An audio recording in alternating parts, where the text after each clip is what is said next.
नमस्कार दोस्तों। एक अभ्यर्थी के जीवन में दो क्षण बड़े महत्वपूर्ण होते हैं। एक वो जब वो किसी भी एग्जाम में अपीयर होता है और दूसरा वो जब उस परीक्षा का परिणाम आता है। हालांकि इन दोनों घटनाओं के बीच का जो समय है वो छात्र के लिए बड़ा ही उलझन भरा होता है, क्योंकि इस पूरे समय में अभ्यर्थी ये सुनिश्चित करने में लगा रहता है कि उसको सफलता मिलेगी या नहीं। इस सफलता का निर्धारण होता है परीक्षा की कट ऑफ से, और यही कट ऑफ कई बार कुछ लोगों के लिए धन कमाने का जरिया बन जाती है।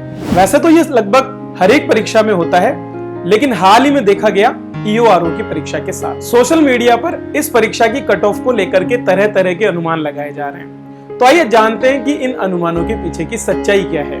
आगे बढ़ने से पहले इस परीक्षा के बारे में कुछ तथ्यों को जान लेना चाहिए। RPSC के द्वारा इस परीक्षा के लिए 24 अगस्त 2022 को नोटिफिकेशन जारी किया गया था, जिसमें EO के लिए 63 और RO के लिए 14 पदों पर आवेदन मांगे गए थे। 2 जनवरी 2023 को EO की पदों की संख्या को बढ़ाकर के 90 कर दिया गया था। अर्थात इस परीक्षा को कुल 104 पदों पर भर्ती के लिए आयोजित किया गया। 14 मई को 2 पारियों में आयोजित इस परीक्षा के लिए 4,37,000 से भी ज्यादा आवेदन किए गए थे, जिनमें से 1,97,000 के लगभग परीक्षार्थी सम्मिलित हुए। RPSC के द्वारा पिछले कुछ वर्षों में लिए गए सभी पेपर्स में से यह अब तक का सबसे सरल पेपर था। परीक्षा की समाप्ति के साथ ही सोशल मीडिया पर इसकी कट ऑफ को लेकर वीडियो की बाढ़ सी आ गई। अब आप पूछेंगे कि इसमें दिक्कत क्या है। देखिए, दिक्कत एक नहीं बल्कि दो है। पहली दिक्कत है कट ऑफ की घोषणा करने के तरीके से। कट ऑफ एक तरह का अनुमान होता है जो पूर्व अनुभव, तथ्यों और सर्वेक्षण पर आधारित होना चाहिए।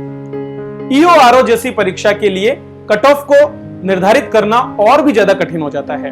उसका कारण है कि ना केवल ये एग्जाम 7 सालों में पहली बार हुआ है, बल्कि इसमें पदों की संख्या भी इतनी कम है कि कोई भी अनुमान लगाना काफी मुश्किल है। अधिकांश कट ऑफ के अनुमान व्यक्तिनिष्ठ और मनमाने तरीके से लगाए जाते हैं, जिसका एकमात्र उद्देश्य व्यूज कमाना होता है। इसे हम एक उदाहरण से समझने की कोशिश करते हैं।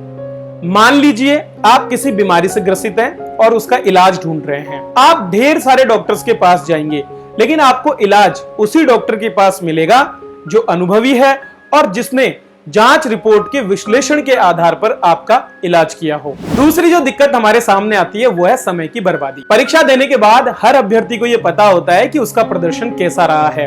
हालांकि उसके बावजूद वह किसी और से यह भरोसा प्राप्त करना चाहता है कि वो निश्चित रूप से अब की बार सफलता प्राप्त करने वाला है। इसके लिए वो तब तक खोजबीन करता रहता है जब तक कि उसको कोई भरोसा दिलाने वाला नहीं मिल जाता। इस पूरे खेल में छात्रों का कीमती समय नष्ट हो जाता है और कुछ लोगों को धन कमाने का मौका मिल जाता है। किसी भी परीक्षा में अपीयर होने के बाद अभ्यर्थी के हाथ में कुछ भी शेष नहीं रहता है, इसलिए उसे इस तरह से सोशल मीडिया पर समय बर्बाद करने की बजाय अपने कीमती समय को आगामी परीक्षाओं की तैयारी में लगाना चाहिए। उम्मीद करता हूं कि आप उन समझदार अभ्यर्थियों में से हैं जो इस बात को समझते हैं। तो दोस्तों, ये थी EORO परीक्षा की कट ऑफ से जुड़े खेल की एक रोचक जानकारी।